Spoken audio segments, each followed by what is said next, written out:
Good morning, endurance riders and adventurers of all types. This is Kevin Lee with Spinistry, and we're going to do a quick overview for this weekend's 24R transition area camping, parking, administrative timing, the the area layout, and how things are going to work this weekend.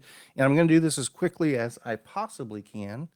We do have one more line of thunderstorms that's about to come through the metro mess, but as I'm recording this at 8:20 Friday morning, it looks like, according to the radar, all of the rain is done in Munster already. Doesn't mean another cell or line can't pop up, but I think we're past that. This is the NOAA graphical forecast uh, for Munster over the weekend. And down here at the bottom, this is the chance of precipitation and the amount of precipitation and all that good stuff, and the chance for thunder and lightning. And this is through today. It shows it tailing off through 1 p.m. to 4 p.m. today. It looks like that's actually already done. And it looks like potentially at most a half inch to 3/4 of an inch of rain in the Munster area today. After early afternoon, it's just clear. And I was just up there yesterday, uh, and the roads were in fantastic shape. I do not expect the weather that we've had and we'll be having through today to be an effect on the gravel routes at all, to be honest with you. It's probably going to make them perfect. The mountain bike uh, course, there might be a couple of mud spots. We'll see how it is. I'll be up there this afternoon and I will give an update when I get a little bit of feedback on that, boots on the ground sort of thing. But let's move on to the admin area and how things are going to work. Now, because of the moisture, we have made some changes from our original plans for the transition area and the camping and everything like that, just to be super safe. The normal camping that they have at 4R is nice camping spots, and particularly for the mountain bike event, uh, the course goes right through the camping area. Our current concern, though, is there is are some grassy areas you have to drive through and some softer uh, double track dirt sections that might be a little muddy after the rains. So we've opted to move all of the camping and the transition areas to the main area. This is a flat, hard surface up here. We don't have to worry about anybody getting stuck. There are no hookups or anything. So if you're bringing a camper, you'll need to provide your own power if you need power. Also, along those lines, if you are planning to camp with us this weekend and set up for transition, I'll be up there early afternoon to start laying people out here and hopefully get things configured. But I will be going out to mark course. It'll probably be this evening before we can get everything finalized. So if you pull in to set up camp and everything like that, uh, please don't set up permanent camp until we get you sorted, because we have to squeeze everybody into this area here. And particularly if you have campers or whatever, trailers, anything like that, uh, we can't have somebody like caddy corner across the middle here and basically taking up a third of the camping and transition area. If you're confident that your camper can go through a little bit of soft mud or whatever, and you want to camp in the traditional camping spots, you're more than welcome to. There are warm showers here. We have restrooms at the transition area, and this is this is the mountain bike layout here, and I will show the gravel layout as well. So right here, this is the main driveway. This is the main front gate at the base of Windmill Hill coming into 4R. This will be our timing station, and this will apply to gravel and MTB both, and I'll show the gravel map here shortly. So basically, mountain bike riders, you'll finish each lap here, you'll come to this gate, and you'll cross the driveway, and there's no sprinting or racing across here. Once you get to the gate, it's neutral. watch for traffic. We're not going to be stopping traffic. People, regular winery customers and things like that. So look both ways, cross the driveway, go through timing. And again, this is mountain bikers. Then you'll go into the transition area. We're most likely over to the west side here, left side here. This is where we're going to have everybody set up camp. And so the next rain line just is now coming through. I can hear it pelting the roof. Again, but it is clear up in Munster last time I glanced at the radar. So you'll do your transition each lap, and then you'll go out and follow the routes. We'll talk about course markings at the riders meeting in the morning or in person this afternoon, this evening if you're setting up camp. Let's go ahead and look.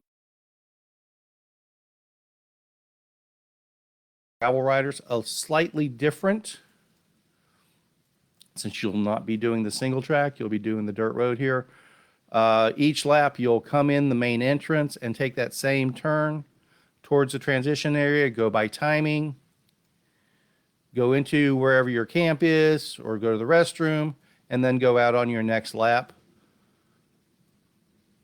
And there shouldn't be any reason for gravel riders to be going against traffic here. You'll just go around on this east side of the barn and back out for your next lap. Again, this whole area up here, I think you can probably see from the overhead, but that's a nice flat area with a stony surface underneath the grass that's showing there. So we think that'll be a good place for everybody to park, even if the ground is a bit soggy from the rains. The camping area down here, this is the traditional camping area. You can kind of see this darker green through here. If you want to camp back there, you're more than welcome to.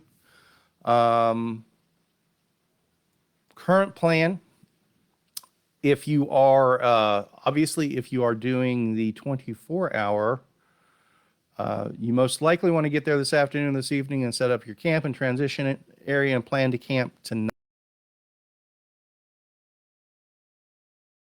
For riders meeting right around this front area here. The Spinistry trailers here, Spinistry camper will be there. We'll have riders meeting there probably at 8:30. Make sure everybody knows what's going on. We'll open check-in at 7:30.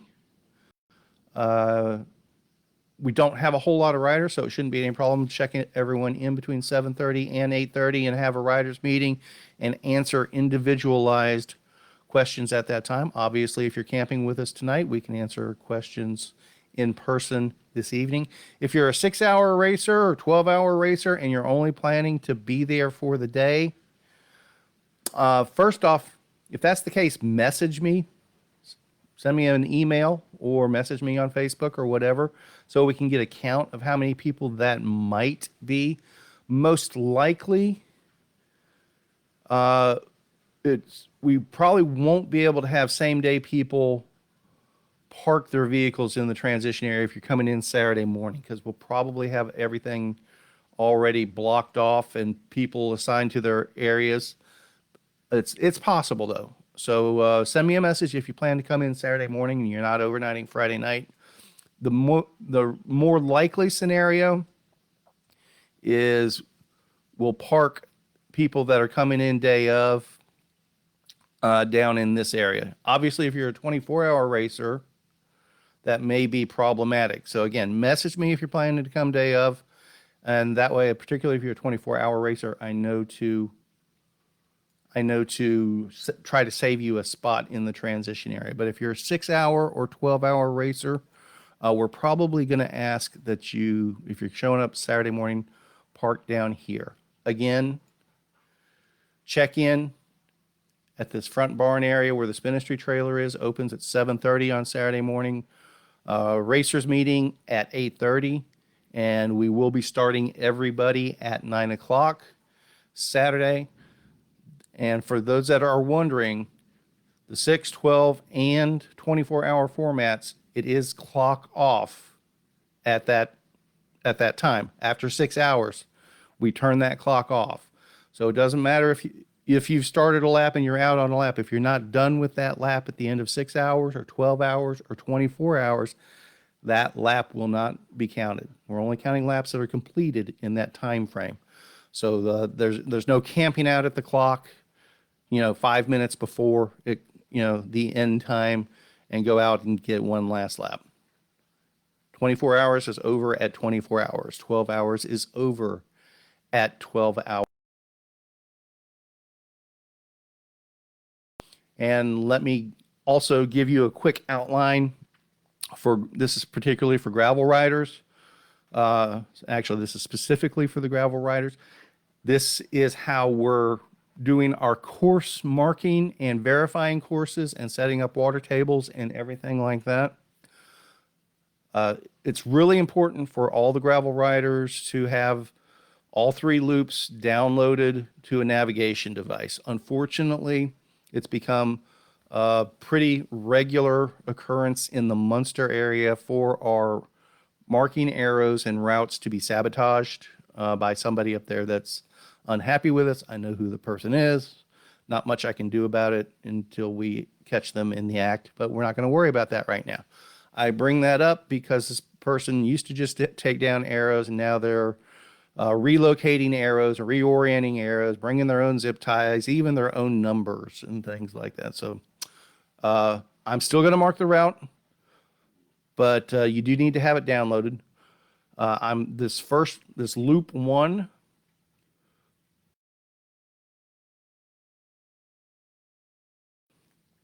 And definitely going to wait till the rains stop. And I'll go out and mark the course. I'll give an update on gravel conditions. I expect them to be fine. So the plan will be to mark loop 1 tonight. Then loop 2 is the same loop, but just going the opposite direction.